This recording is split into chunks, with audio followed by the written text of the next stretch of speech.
Apprendre chauffeur, c'est sentier. Oui, c'est ça, lui. Ouais, non, tu vas bien, nous pouvons aller au chaque le coach est dans d'ailleurs. On n'est pas avec eux, mais on n'a pas commandé pour connaître ça, ouais. Deuxième pas toi, mais de quoi, Il va zombie.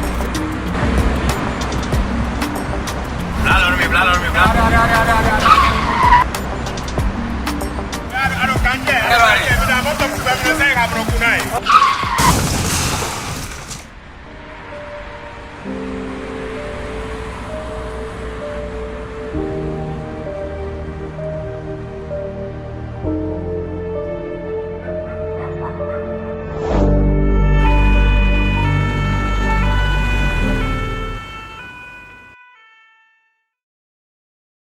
Ensemble, disons oui à la courtoisie au volant.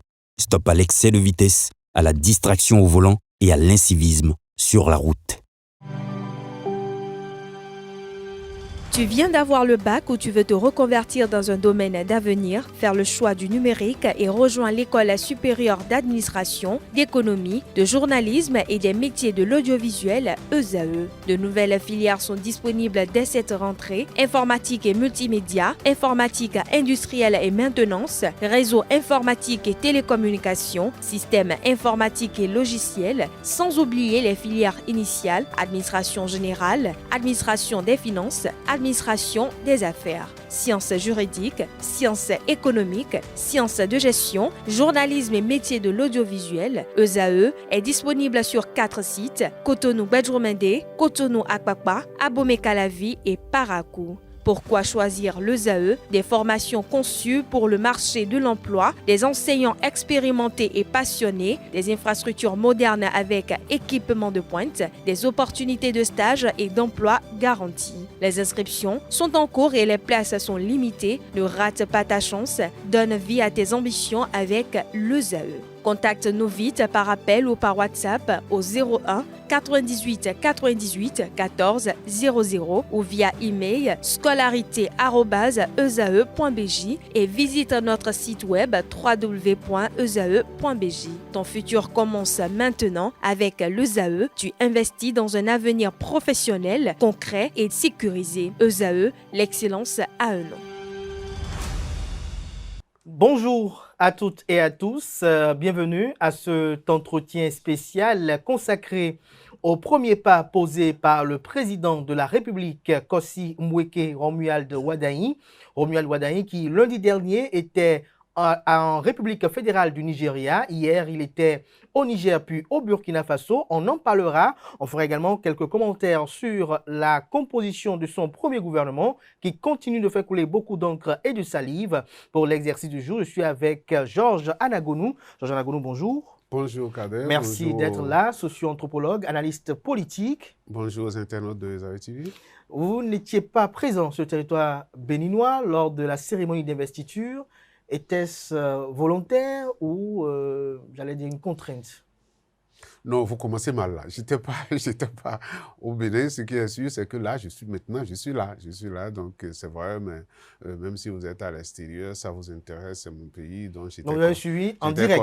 Oui, j'étais coché au téléphone. Aujourd'hui, on a la chance qu'il y a TikTok et tout. Donc, vous pouvez voir. Et puis, les équipes du palais travaillent très bien. Donc, vous avez même vécu si on n'est pas au Bénin, on a tous mieux que ceux qui étaient assis? Ouais, parfois je préfère ça de regarder à la télé parce que la caméra se promène partout, alors que lorsque vous êtes sur les lieux, vous n'avez pas la chance de voir tout le monde. Donc, j'ai tout suivi. Et ce jour, déjà, qu'est-ce que vous avez ressenti lorsque vous étiez en train de suivre la retransmission en direct de cette cérémonie d'investiture, sûrement avec quelques compatriotes? Oui, la cérémonie elle-même, qui marque une fierté, je pense que beaucoup de gens l'ont dit. Donc, je ne suis pas le seul. Quelle fierté! Fierté d'être dans un pays démocratique qui respecte le rythme démocratique qu'il faut dans un pays démocratique, qui respecte le rythme démocratique parce que il y a beaucoup de critères pour se dire nous sommes dans un pays démocratique, mais lorsque les gens regardent, il y a un premier critère que les gens regardent, c'est l'alternance au pouvoir. Et donc, depuis 90, eh bien, le Bénin a pu respecter cela. Nous n'avons pas... et c'est pour ça, bon, il est parti, mais on parlera toujours de lui. Je voulais parler du président Talon. Avec tout ce qu'on pouvait lui prêter, avec tout le pouvoir qu'il avait, disons-le, on pouvait croire que, bon, voilà, il va modifier la Constitution et qu'il va trouver avec lui des gens qui vont dire, oui, vous avez bien fait, donc allons-y. D'accord? Et il a résisté à tout cela. Et donc, le reste, après, ce n'est que du bonheur de constater qu'effectivement, que nous avons ce jour-là, que nous étions en train de passer à une transmission de pouvoir entre deux chefs d'État, c'est-à-dire un ancien et un nouvel élu. Et moi, je pense que c'est ce qui est important, c'est ce qui donne la fierté. C'est vrai que, bon, outre la fierté, ce que les gens ont porté, les belles tenues et tout ça, c'est pas vraiment ça, mon problème. Et parlons de fierté, beaucoup de pays de la sous-région étaient très admiratifs de ce qui s'est passé le 24 mai et ils ont présenté notamment le président Patrice Talon comme le véritable artisan parce qu'il y avait quand même des sympathisants, des courtisans même, qui avaient des argumentaires quand même assez soutenus pour justifier le fait qu'il devrait faire un troisième mandat, mais il a pu résister et il n'a pas fait un troisième mandat. Pas des argumentaires démocratiques. Pas des argumentaires démocratiques. On peut avoir de la sympathie pour une personne, on peut avoir de l'amour pour la personne, mais en ce qui concerne le respect des règles démocratiques, il n'y a plus d'arguments qui puissent justifier le fait qu'on va demander à quelqu'un, en réalité, il faut modifier les tests, il faut truquer les tests pour que tu puisses continuer de rester et porter atteinte à la règle démocratique. Donc, il n'y a pas d'argument nécessaire à donner, mais ce qui est important, en fait, c'est le respect. Et c'est le fait que le président Talon s'est résolument engagé à respecter ce côté-là de la Constitution. À se dire, il ne faut pas qu'on dise que c'est à partir de moi. C'est moi qui n'ai pas respecté la Constitution pour faire bégayer la démocratie béninoise. Ça, il se l'a interdit et ça, on peut toujours l'apprécier. On ne dira pas, c'est un homme, on ne dira pas tout ce qu'il a fait durant les 12 ans qu'il n'y a pas d'erreur dedans. Lui-même, il a d'ailleurs dit, les 10 ans, oui. Lui-même, il a d'ailleurs dit qu'il n'y a que ceux qui n'agissent pas qui ne font pas d'erreur. C'est pas que ça commence par lui, c'est cela la réalité sociale. Donc, du coup, on a la fierté, les autres pays, voilà, vous le disiez, les autres pays qui nous entourent. Vous savez, pour s'être engagé sur cette voie en 90, le Bénin a pris une lourde responsabilité. Le Bénin a pris une lourde responsabilité de chercher à montrer le chemin aux autres. Quoique chaque pays détient ses réalités, mais il y a une aspiration démocratique. Il y a une aspiration pour aller vers la liberté au niveau des peuples. Et donc, le Bénin a pris une lourde responsabilité en s'engageant sur cette voie-là. Et donc, à chaque fois, tout le monde surveille ce qui se passe au Bénin. On veut voir comment ils vont faire. Est-ce que ça va chuter aussi comme les autres? Et donc, c'est une lourde responsabilité. Et on peut dire merci aux chefs d'État qui sont passés. D'ailleurs, les autres, avant le président Talon et le président lui-même, pour avoir respecté cela. Et ça fait aussi la fierté des autres peuples qui nous entourent parce qu'ils auraient voulu avoir la même chose chez eux. À cette cérémonie d'investiture, il y a eu la présence de fortes délégations représentant les pays membres de l'Alliance des États du Sahel, à savoir le Niger, le Burkina Faso et le Mali. On a vu un peu l'assistance ovationner fortement le Premier ministre nigérien lorsqu'il se rendait sur le perron pour saluer le ministre, pour saluer le président Romuald Wadani. Dites-nous, quels ont été vos ressentis lorsque vous avez vu les images de cette salutation? Quand ça s'est passé comme ça veut dire que le peuple béninois attendait cet instant-là. Le peuple béninois se dit, le peuple nigérien, le peuple burkinabé, les autres peuples, nous sommes les mêmes. Nous sommes des frères. Et il n'y a pas de raison qu'on se divise. Donc, cette guerre-là, entre les deux États, quand est-ce que ça va se terminer? Donc, on attendait ça. Le fait qu'ils aient accepté de venir, c'est comme pour un soulagement de dire, ah, cette guerre, ça va prendre fin. Effectivement. Parce que, rappelez-vous, le président Romuald Wadani, lorsqu'il faisait présentation de ce projet de société, il a insisté sur le fait que nous devons travailler avec les pays qui nous entourent. Il a insisté là-dessus. On ne dit pas que le président Talon pensait le contraire, mais nous l'avions dit aussi au cours des analyses passées pour dire qu'il avait fait ce qu'il pouvait faire. Et moi, je donne l'exemple des enfants d'une même famille, des enfants d'une même mère, et d'un même père. Ils sont 4, mais ils s'entendent jamais ensemble. Il y en a qui parfois ne se saluent pas pendant 10 ans, mais par contre, avec d'autres frères, ils se saluent et ils sont en bon terme. Donc, nous sommes tous un peuple africain. Nous sommes des peuples de même territoire. Mais il se pourrait que, bon, voilà, quelqu'un n'ait pas voulu de la tête du président Talon, l'accusant à tort, d'accord? Et que, juste parce que un autre président vient, se dise, bon, le moment est propice pour travailler ensemble. Ce qui est important, c'est ce que les peuples veulent. Et c'est ça qui montre, pour cette acclamation-là, cette clameur, lorsque le premier ministre nigérien s'est levé pour aller saluer le président Wadayi. Parce qu'il faut, les gens l'ont dit assez, c'est des délégations de haut niveau.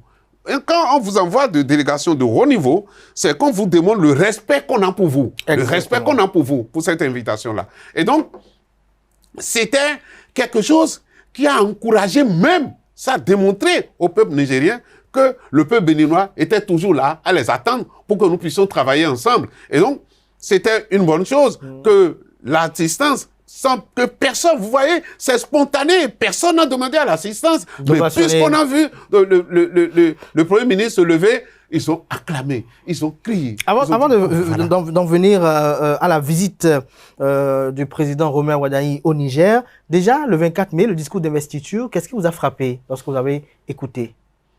Non, vous savez, le président Romain Wadayi reste fidèle à ses idées. Et depuis l'investiture à Parakou, son message d'investiture, si vous vous rappelez, il a mis l'accent sur certaines choses. Il a mis l'accent sur la jeunesse, l'accent sur l'agriculture, l'accent sur ces éléments qui puissent constituer le moteur, relancer notre... Est-ce que c'est même relancer? Oui, on peut dire amplifier le pas qu'on a déjà fait sur le plan économique. Donc, dans ce discours, il est encore resté fidèle à ça. Et quand il a fait et présenté son projet de société, ce n'était pas écarté de discours qu'il avait prononcé à Parakou. Ce n'était pas écarté. Et le discours d'investiture aussi n'est pas écarté de ce qu'il va faire. Ce qui va suivre, c'est quand il va sortir précisément son projet, son PAG, son programme d'action. Et là, son programme d'action, et on va voir si les promesses et faites ont été traduites dans le programme d'action. Donc, le discours aussi, le jour-là, était resté dans la même ligne que les 2 premiers discours qu'il avait déjà présentés. Lorsque l'on voit de près les premières actions qui ont été, ou les premiers pas qui ont été posés par le président Romain Wadayi, lorsque vous estimez que son discours d'investiture comme candidat à Parakou est en cohérence avec la présentation de son projet de société, tout comme son discours d'investiture en tant que président de la République du Bénin, est-ce qu'après, il y a toujours une suite dans les premiers actes qu'il a posés à travers la formation de son gouvernement et les 3 visites officielles qu'il a eu à effectuer lundi et mardi? Le président Romain Wadayi est un économiste chevronné, financier. Enfin, ils ont une différence. Hein. Ils le disent, mais il est bien ancré dedans. Il est bien dans son domaine. La formation du gouvernement démontre. Il savait que lui-même, il était un titan. Et pendant 10 ans, il est resté à la tête de l'économie. Il sait sur quel levier il s'appuyait. Et qu'aujourd'hui, lui-même, il est en train de quitter ce ministère-là, mais qui reste un ministère principal, un ministère clé. Alors donc, il a fait en quelque sorte ce qu'on appelle en sciences sociales la division du travail, en quelque sorte, en faisant une certaine répartition, de sorte que de ce ministère-là, je pense en est sorti aujourd'hui 4 ministères. Il doit avoir 3 ministres délégués, et puis le ministre principal lui-même. Donc, parce que il sait que la reconstruction du pays vient de ça. Et qu'il fallait qu'il fasse la division du travail de sorte que chacun puisse s'occuper d'un pan de ce que lui-même il faisait pour faire avancer l'ensemble. Donc, ce gouvernement a donné cette impression-là que, eh bien, l'économie va peser lourd dans les actions du président Romain Wadayi. Et c'est normal puisqu'il est économiste lui-même. Après, bon, vous allez voir les autres ministres. Je ne suis pas il n'est pas de mon rôle de pouvoir apprécier si chaque ministre est bien à sa place ou pas. Non, c'est pas mon rôle. C'est le rôle du président de la République. C'est lui qui les a nommés. Et en les nommant, il a regardé leur CV, il a vu quelle est la valeur de chacun. Maintenant, ce qui va arriver, qu'est-ce qu'ils vont faire sur le terrain, quelles seront leurs actions, ça va nous permettre alors de confirmer que le président avait bien vu, il avait vu juste quand il a choisi les gens qu'il faut pour être aux côtés de lui, pour conduire l'action du gouvernement. C'est dans l'action qu'on va voir ça. Et ça, je pense qu'on a la chance aujourd'hui d'avoir ceux qui s'essayent à cet exercice que je fais avec vous et qui sont des gens, des témoins de l'histoire présente. Et donc, qui suivent ce qui se passe.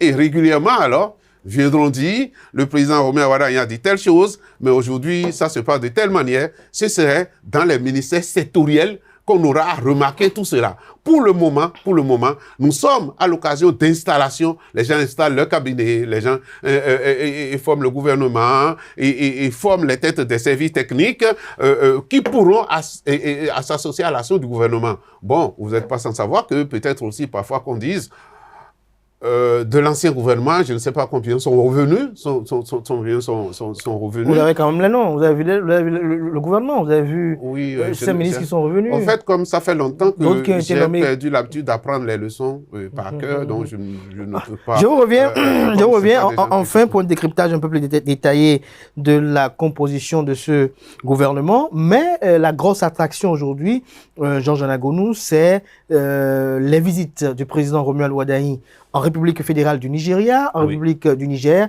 et celle du Burkina Faso. Ça reste encore dans la ligne de ce qu'il avait proposé, de ses discours passés. Parce qu'il sait qu'on ne peut pas évoluer tout seul dans ce monde qui nous entoure.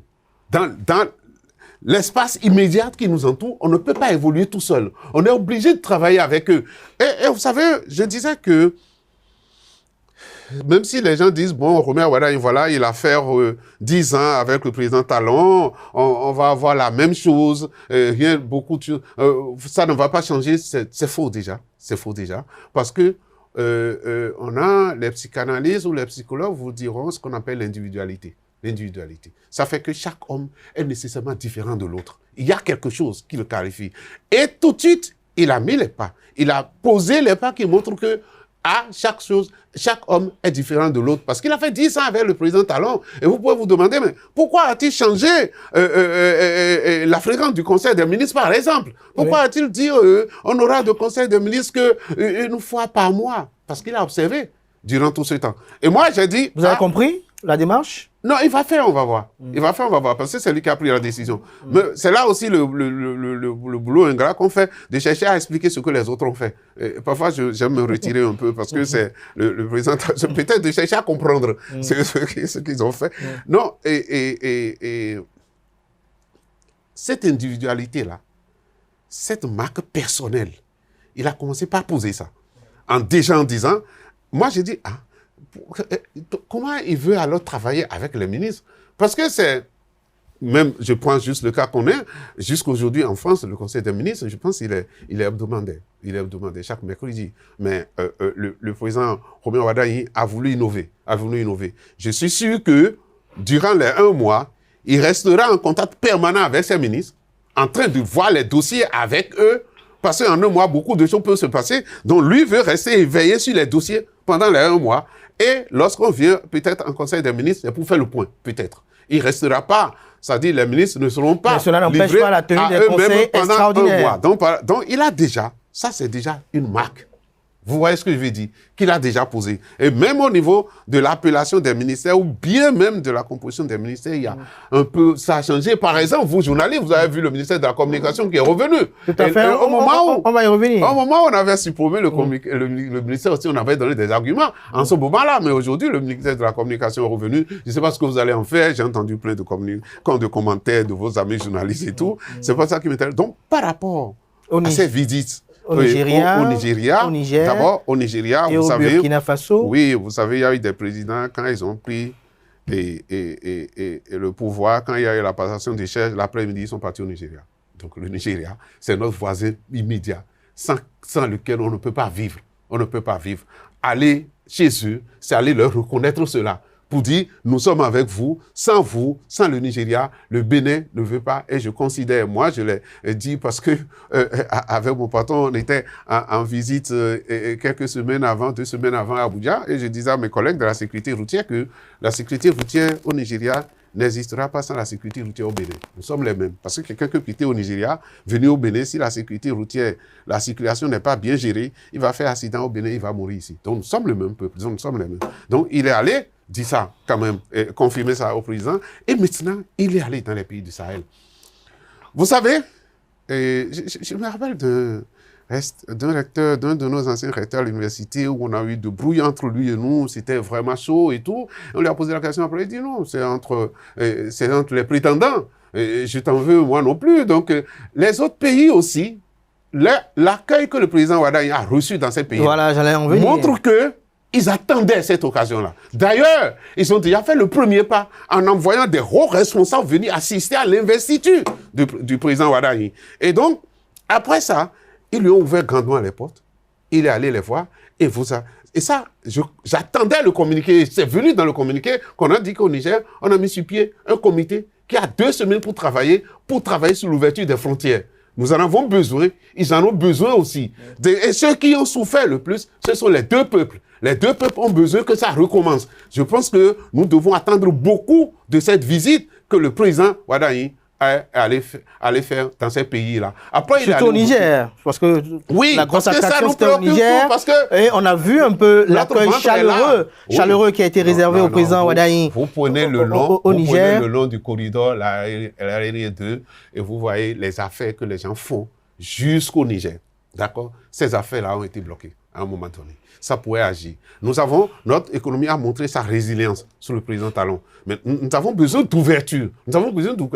Et ils n'ont pas manqué de le dire. Je ne sais pas si c'est à l'étape du Burkina où ils ont reconnu que le port du Bénin est le principal port d'entrée pour leur pays. Si nous sommes le principal port d'entrée pour leur pays, cela veut dire que nous avons beaucoup de choses à faire. Et ça a été bloqué depuis des mois. Nous sommes pressés. Et je pense qu'eux aussi, ils sont pressés. Et on ne pouvait pas faire, le président Wadaye ne pouvait pas faire cette visite-là sans aborder ce sujet-là, qui est principal. Et qui intéresse, on a dit beaucoup de choses, mais les populations, ce qui les intéresse, c'est surtout ça, l'immédiat, c'est-à-dire qu'est-ce qui leur permet de faire librement les affaires. De reprendre leur commerce, parce qu'il y a des gens dont les activités sont bloquées. Il est allé là-dessus. Des familles qui sont touchées. Moi, je pense qu'on est en train de... Au fait, on a fait tout ce qu'on pouvait faire avec le président Talon. Et nous devons y ajouter, nous devons montrer que nous sommes inventifs. Et qu'on peut encore faire, parce qu'on avait dit, c'est pas facile de remplacer le président Talon. Donc, le président Wadaye a besoin d'être inventif. Et c'est ce qu'il est en train de faire. De dire dans sa tête, non, ceux-ci, il faut que j'aille les voir. On a certainement quelque chose à se dire. Et ils se sont dit beaucoup de choses. Et ce qui est important, c'est de pouvoir rouvrir la libre circulation des biens et des personnes sur, en réalité, finalement, un même territoire. Sur finalement un même territoire. Ça, c'est un port pratique. C'est une réflexion. Et on peut dire que c'est des éléments qui commencent par manquer déjà, qui commencent par marquer l'individualité, l'individu qu'est Roméo Wadaye par rapport à l'individu qu'est Patrice Talon. Des premiers pas rassurants. Absolument, non. Et puis, j'ai appris que là-dessus, je n'ai pas le planning gouvernemental, mais j'ai appris après le président ira au Togo, après il ira en Côte d'Ivoire, au Ghana. Parce qu'il sait ce qu'il va leur dire. Et c'est en ça qu'il doit être vraiment inventif. Et moi, j'ai vu dans la délégation, si vous avez regardé, c'est l'ancien ministre des Affaires étrangères qui était avec lui. Et M. Chegou. Est-ce que ce n'est pas en lien avec son portefeuille ministériel actuel? Peut-être, mais il devait servir à ça aussi. Parce qu'il était celui qui était en première ligne face à ces négociations-là, face à ces pays-là pendant ce temps. Donc si son portefeuille gouvernemental... Il est aujourd'hui ministre du Tourisme et du Commerce extérieur, en charge de l'industrie et de la promotion de l'investissement privé. Je pense que, pour les oreilles, on n'a pas besoin de tergiverser là-dessus. Hein. Il a travaillé longtemps sur le dossier, d'accord? Oui. Il était la personne la mieux indiquée pour accompagner le président dans ces pays-là. Et je pense que le ministre Akonkan aussi était dans la délégation. Voilà des pays, des personnes qui étaient bien indiquées pour pouvoir l'accompagner dans Il y avait aussi l'ex-DC1000. Bon, voilà, donc Général, il y a... Non, mais surtout ceux-là qui ont eu à travailler beaucoup avec le Niger, avec le Burkina, et donc ils étaient les mieux indiqués pour accompagner le chef de l'État dans cette Est-ce a dit que le problème, la personne qui gênait, était Patrice Talon? Non, je ne vais pas dire ça. Je venais de vous dire que dans une même famille, on peut être d'une même famille, mais ne pas s'entendre tous de la même manière. D'accord? Il peut y avoir un frère qui s'entend le moins qu'avec les autres et il ne veut pas. Mais cela ne veut pas dire qu'ils ne sont pas de la même famille. D'accord? À un moment donné, un autre frère peut prendre la direction des choses et tout le monde se retrouve autour. Mais derrière cet annoncé mépris, quoi. Il y a des têtes qui rassemblent. D'accord? Peut-être que la tête de Romain Wada va rassembler dans ce sens-là. Mais je vous l'ai dit tout à l'heure, le président Talon, en son temps, a tendu la main, a fait tout ce qu'il peut faire. Mais vous savez, il y a la volonté de l'homme. Peut-être que nos frères frontaliers n'étaient pas prêts en ce moment-là. Aujourd'hui, ils sont prêts, et je suppose, ils sont prêts. Et l'invention, le génie de Romain Wada, pour leur dire ce qu'il faut leur dire et les convaincre, Romain Wada importe ce génie-là. Et c'est pour ça que ces visites-là ne peuvent qu'apporter du bien aux Béninois. Elles ne peuvent qu'apporter du bien aux Béninois. Alors aujourd'hui, on est dans l'espérance qu'à l'issue de ces 2 semaines-là, ou peut-être même un peu avant, que tout au moins la frontière entre le Bénin et le Niger soit rouverte pour que les uns et les autres reprennent leurs activités pour le bonheur de leur famille et de leur stabilité financière. On peut le dire, vous savez... Et de, de nos économies également. Lorsqu'il y a eu la situation au Niger, le coup d'État, en respectant les principes de la CEDEAO, le président Talon avait pris sa position qui était claire. D'accord? Et beaucoup lui ont reproché, ces pays alentours lui ont reproché ça. Et donc, si c'est encore nous aujourd'hui qui allons conduire de sorte que nous puissions nous réconcilier, enfin, si le président Romain Wada il peut avoir cette bonne chance-là et que peut-être c'est lui qui va faire ramener l'AES dans la CEDEAO, pourquoi pas? Parce que, bon, voilà, et s'il va au Niger, il va au Burkina, après il reste que le Mali. Peut-être qu'il a ce qu'il doit aller dire au président malien aussi, et ça va améliorer les relations dans la sous-région, c'est surtout ça. Ça va améliorer les relations dans la sous-région. S'il peut être porteur de cela, vous savez, on ne pourrait pas penser peut-être ça de lui. Parce qu'on se disait, quand on l'avait choisi, non, il n'est pas assez politique, il ne commence pas à démontrer. Il ne commence pas à démontrer qu'il a le langage politique. Il sait quel langage il faut aller tenir aux gens. Moi, je pense qu'on est sur la bonne voie et qu'il est en train de poser les pas qu'il faut pour pacifier la sous-région. Et lorsqu'on aurait fini de pacifier la sous-région, et comme le président Soglo l'a dit, il va aller maintenant voir les autres. Est-ce que les pas sont toujours rassurants quant aux nominations qui ont été prononcées avant qu'on descende sur le gouvernement? Les premières nominations au palais de la présidence de la République. C'est pas à la direction moi. De la communication. Peut-être si c'était moi, je n'aurais pas nommé les mêmes personnes. Je vous assure. Je vous rassure. Si c'est ça que vous voulez savoir. Mais il y a de nouvelles têtes. Celui qui nomme, c'est le président de la République. Il y a de nouvelles têtes. Moi, dans la direction de la communication, c'est ça, je vous dis. Je ne connaissais connaissais pas. Il y a beaucoup que je ne connaissais pas. Vous savez, il y a des gouvernements qui viennent et on dit waouh. Vous savez de quel gouvernement c'est? Ce sont les gouvernements politiques. Parce que ce sont les hommes politiques qui sont devant les populations, qui sont devant le peuple, qui font le combat tout le temps et ils sont connus. Et donc, il y en a qui sont attendus. Dès qu'on forme un gouvernement alors qu'il est politique, on peut dire waouh. Mais lorsqu'on forme un gouvernement qui est allé chercher la technicité, il faut être pointu. Il faut être celui qui connaît vraiment la valeur de chacun pour aller chercher cette technicité-là. Qui vous espériez voir à ce gouvernement que vous n'avez pas vu, par exemple? Ah non, vous n'allez pas m'en voir là-dessus. Non, qui vous voulez? Donc c'est moi-même alors. Vous-même? Oui, mais qu'est-ce que vous voulez? Pourquoi vous me demandez? Vous-même, puisque parlant de vous-même, vous étiez quand même l'un des ardents défenseurs de la réforme du système partisan, laquelle a pour leitmotiv de promouvoir les acteurs politiques dans la gestion de la chose politique et publique. Est-ce que pour vous, ce gouvernement-là est en phase avec l'esprit ou l'essence de cette réforme-là? Sinon, pourquoi, comment cela peut se justifier? Nous sommes en train de vivre quelque chose. Je venais de vous le dire. Tout ce qu'on peut dire, c'est que le gouvernement n'est pas un gouvernement politique. Un gouvernement politique, c'est lequel, lorsqu'on sort de l'élection présidentielle, le président appelle les partis qui ont travaillé pour lui et il demande « proposez-moi des noms, proposez-moi des gens ». Et avant, ce qu'il faisait, on propose 3 noms et le président choisit un dedans. D'accord? Ça, c'est un gouvernement politique. Il se suffit qu'il y a eu des propositions. Je ne sais pas, mais ce n'est plus, je pense que ce n'est plus vraiment ça. Quand on a commencé par dire, mais tel ministre est de parti politique aussi, non. Si vous alliez demander aux partis politiques eux-mêmes de faire leurs propositions, peut-être que ces noms-là ne seraient pas sortis pour être proposés pour être ministre. D'accord? Et moi, je l'avais dit pour dire, le président Wadayi, pour réussir, certainement va continuer comme le président Talon et ne pas dire, je veux forcément faire un gouvernement qui donne satisfaction aux partis politiques qui m'entourent. D'accord? Mais tout gouvernement a besoin d'une légitimité politique. Oui, non, mais Faut pas se mettre à dos les acteurs politiques. L'élection du président de la République est déjà une certaine limité, une légitimité. Vous êtes d'accord? L'élection du président, c'est suprême. Oui, tout à fait. Tout le monde a voté mais pour après, lui. Et après, les députés ont leur légitimité au Parlement. Ils ont leur légitimité au Parlement, d'accord? Et que le pouvoir politique se gère là. Reste à ce que les députés eux-mêmes puissent savoir comment ils gèrent ce pouvoir politique qui est en leur main et qui est au Parlement. D'accord? Mais le souci aussi de pouvoir faire en sorte que les choses puissent aller dans le bonheur du peuple béninois doit les guider aussi pour ne pas dire... parce que c'est vrai qu'on était habitué à un certain affrontement entre le gouvernement et le Parlement. Depuis un moment, ça a changé.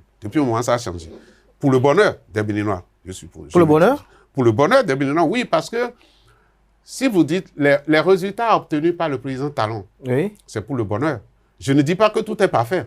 Je vous l'ai toujours dit. Et moi, bon, voilà. Si on me pose une question aujourd'hui pour dire qu'est-ce que tu veux, un vœu pour que le président qui est là puisse les mettre en pratique, je lui dis tous ceux qui sont en prison, libère-les. Et tous ceux qui sont en exil, ramène-les. D'accord? Ça, c'est moi, ça. Mais il y a d'autres... Vous pensez que c'est possible? C'est faisable? Bon, je dis, si vous me demandez moi, il se fait que c'est pas moi. D'accord? Et donc, il y a d'autres réalités politiques, il y a d'autres contingences politiques peut-être, qui font que le président Romain Wadayi a son planning. Parce que qu'est-ce qui est plus beau que de voir tous les fils d'un pays se rassembler pour pouvoir construire le pays? Il n'y a rien de plus beau. Il n'y a rien de plus génial. Donc, votre espérance, c'est de voir Rekia Madougou, Joël Frédéric Aïvor et compagnie dehors, tout comme Sébastien Germain à Javon, Komi Koutié, Léa Divina Soglo, Valentin Gossou-Dianetin, si le pouvoir m'était donné. Si le pouvoir vous étiez donné. Si le pouvoir m'était donné de les faire rentrer, je les ferais rentrer. Si on vous nommait conseiller, je les ferais sortir. Vous conseillerez cela également? Un conseiller, comme vous l'avez dit, conseille, mais le chef de l'État décide. D'accord? Le conseiller, il propose. Et conseille ce qui est possible. Et là où parfois la question devient difficile, c'est lorsque le judiciaire s'y mêle.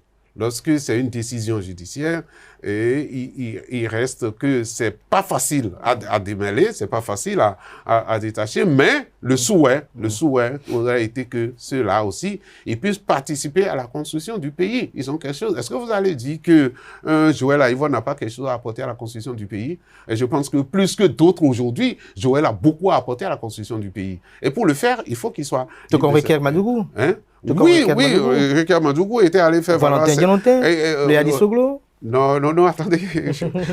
Rekia Madougou était allé faire valoir ses droits ailleurs. Est-ce que quelque part, puisque l'interrogation avait existé sur le président Patrice Talon, je crois qu'aujourd'hui, tout le monde est dans l'euphorie par rapport à la normalisation qui est en train de se produire entre les relations entre le Bénin et le Niger. Mais sur cette question, beaucoup de Béninois vont rebondir bientôt. Mais il y avait une question qui était posée avant. Est-ce que tous ceux qui sont en prison, tous ceux qui sont hors du territoire national sont dans le même cas et peuvent jouir de faveurs dont vous évoquez à l'instant? Non, il y a ce qu'on appelle les exilés volontaires. Si vous devez à une banque et qu'à un moment donné, vous ne pouvez pas payer, vous partez à l'extérieur. Ça, c'est exilé volontaire, ça ne peut pas se régler politiquement. Vous comprenez? Mais lorsque nous avions fini la conférence nationale et tous les exilés étaient revenus, les prisonniers étaient libérés, ça fait du mal à personne. La terminologie exilé politique ne pose pas problème lorsque il y a des décisions de justice qui ont été rendues et que nous disons que notre justice est libre. Est-ce que quelque part, également, le discours n'est pas un discours qui pénalise véritablement ceux qui doivent jouir de ces faveurs ou de ces grâces? Parce que moi je suis pour peut-être avoir accès au Niger, on a dû changer de discours. Est-ce que quelque part ce discours-là aussi ne pose pas problème? Le fait de dire toujours exilé politique alors que les gens ont été jugés selon... Moi, je suis... Même si peut-être il y a... moi, je suis un socio-anthropologue. Je ne suis pas un géré, c'est pas ça. Les faits existent et les hommes portent des noms là-dessus. D'accord? Des faits existent et les hommes portent des noms là-dessus. Le fait que les faits qui ont envoyé ceux-là dont vous parlez, ou pour qui les ont envoyés en prison, ou qui ont fait qu'ils ont exilé, les hommes portent là-dessus le nom de exilés politiques. D'accord? Donc, le fait peut être tout autre, mais c'est le nom que ça porte. Ça peut être péjoratif. D'accord? Mais à partir du moment où ça porte ça, ça contient une charge psychologique au niveau des peuples. Et donc, ce que moi je dis simplement, est la question que je vous pose. Ce n'est pas vraiment de poser des questions, mais je pose la question à tout le monde. À qui cela ferait du mal si aujourd'hui on voyait ceux-là revenir ou ceux-là libérés de prison? À qui cela ferait du mal? Mais l'acteur politique qui est soupçonné de détournement de la conscience collective, il reviendra pas, lui. Et qui se retrouve dans une telle situation, oui. Est-ce que lui aussi doit être mis dans le même registre que les autres? C'est que je vous ai dit tout à l'heure pour dire qu'il faut séparer les choses. Est-ce que ça ne génère pas quelqu'un qui doit une banque? Non, là c'est abus lorsqu'on les appelle ceux-là réfugiés politiques. D'accord, c'est abus. Mais lorsque quelqu'un va dans un État, d'accord, un État qui se respecte, comme la France, et où la question d'immigration est vraiment une question cruciale, tous les tenants politiques, surtout en ce qui s'est passé la semaine dernière par rapport à la victoire de PSG, tous les hommes politiques sont là-dessus, d'accord? Qu'on arrive à vous accorder un statut de réfugié politique, c'est qui résiste une réalité. C'est qui résiste un fait incontournable. Et qui fait de vous peut-être ce réfugié-là. Et donc, ceux-là, on peut dire, bon voilà, on peut discuter et dire, lorsque nous voulons semer la confraternité entre nous, et moi je repose la même question parce que je vous vois finir, je pose la question de savoir à qui cela ferait du mal si aujourd'hui on voyait Joël Aïvor, Rekia Madougou, tout cela, on les voyait circuler, à qui cela ferait du mal. Parce que j'ai souvent entendu les gens dire, il y en a qui ont volé cabri, il y en a qui ont volé mouton. Ce n'est pas les mêmes faits. C'est pas les mêmes faits. Et donc, c'est pas la même réalité. Et donc, sociologiquement, ça ne porte pas le même nom. Ça porte un autre nom. Et ça, on a toujours fait la part des choses dans tout pays. Quand on a fait la conférence nationale et qu'on a libéré les réfugiés, les prisonniers politiques, on a fait ramener les trucs là, on a ouvert les prisonniers, on a ouvert les prisons pour les voleurs. On l'a pas fait.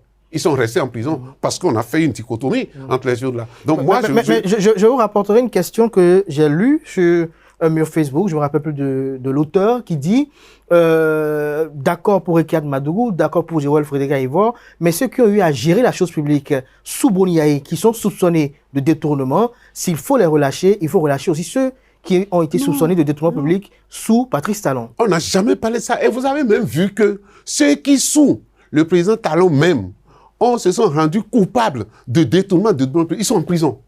Il y en a qui sont acteurs politiques. Ils sont en prison. Il y en a qui sont acteurs politiques. Mais ils ont eu à gérer, à porter la main dans la chose publique. À partir de ce moment-là. Il faut la sortir aussi. Bon, de toute façon, Georges Anagounou, c'est un autre débat qui mérite d'être... Ce qui ne ferait du mal à personne, on peut le faire sans avoir de soucis, en fait. Exactement, et je crois que beaucoup de Béninois le souhaitent vivement, comme vous, bien évidemment. Chacun a son opinion sur la question. Absolument. Mais il y a la volonté, il y a la faisabilité, mais tout ce qu'on fait, beaucoup de personnes y aspirent de voir Joël Frédéric Aïvor dans les amphis et de retrouver Rekia Madougou. Il y a un jeune que je voyais chez vous aussi souvent, qu'on appelle... comment on l'appelle déjà? Habib Arandessi. J'ai entendu sur les réseaux sociaux, il a son retour pour d'ici 3 mois. Il est grand soutien de Romain Rodaï. En tout cas, il dit que d'ici 3 mois, il sera à retour. Ce serait bien que je le retrouve encore chez vous ici. Vous avez des questions à lui poser à C'est un jeune que j'aime bien, je respecte ses idées. Et quand on confronte les idées de cette manière, moi j'adore que ceux qui ont les idées contraires à mes idées à moi. Mais aujourd'hui, il n'aura plus d'idées contraires à vous, puisque... Vous savez, il y en a, parfois on l'a dans le sang. D'accord? Parfois on a dans le sang. Et vous rentrez dans les rangs. Donc il est rentré dans les rangs. Oui, c'est bon, vous le dites. Si vous non, c'est vous qui avez évoqué. Non, moi j'ai même entendu sur les réseaux sociaux que lui dit s'il veut ressembler à quelqu'un aujourd'hui qui va ressembler au président Talon. Et vous allez lui demander quels sont les critères, quels sont les caractères du président Talon qui font qu'il dit ça aujourd'hui. Moi j'ai appris les gens commencer par l'accuser pour dire non, toi qui avais dit ça et tout. J'ai dit, il n'y a que les imbéciles qui ne changent pas d'avis. Et si Habib Ramon ici, il a nazi finalement et qui trouve que le président Talon nous a laissé plus du bonheur que du malheur. Pourquoi ne pas s'arranger? Et puis en plus, il a dit que vous savez, ces gens-là, il faut faire attention. Il a dit que le président Robert Wardini, c'est son ami et qu'il l'appelait souvent. Merci à vous. J'ai jamais eu la chance d'être appelé par le président Robert Wardini. Voilà, quand même, vous êtes de la même région. Oui, non, mais ça, c'est mon frère. Ça, c'est connu, mais c'est pas parce qu'on est frère qu'on est forcément amis. Merci à vous, Georges Anagonu, pour ce moment d'échange. J'espère qu'on se retrouvera dans quelques jours. Merci d'être de retour. On se retrouvera sûrement dans quelques jours pour peut-être un débat sur notamment aussi les questions politiques, parce que certaines questions également préoccupent les gens, notamment la réforme du système partisan. Quelle est l'orientation qu'il faut la lui donner au cours de ce septennat? Quid de la libération des détenus et exilés politiques? On va en reparler au cours d'autres entretiens, d'autres échanges avec d'autres invités. Merci à vous, chers amis internautes, pour l'attention. Portez-vous bien et belle suite de programme sur ESAE TV.